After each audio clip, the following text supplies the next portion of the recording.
नमस्कार भाई लोग, हम अनुज आशिक। अगर अपने लोग इस चैनल में नया बानी तो इस चैनल के सब्सक्राइब करने लगिन। ऐसे ही नया नया वीडियो देखेला बेल आइकन के दबाई लगिन। हर वक्त अपने लोग के नया नया कुछ कॉमेडी मिली जौन कि अपने लोग के दिल हरदम खुश रही। प्रणाम।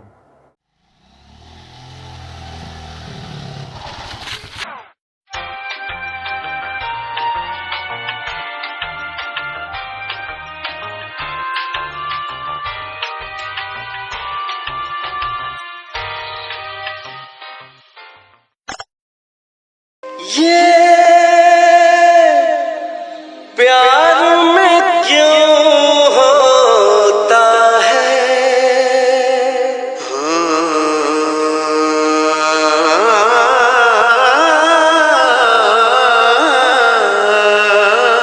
डीजे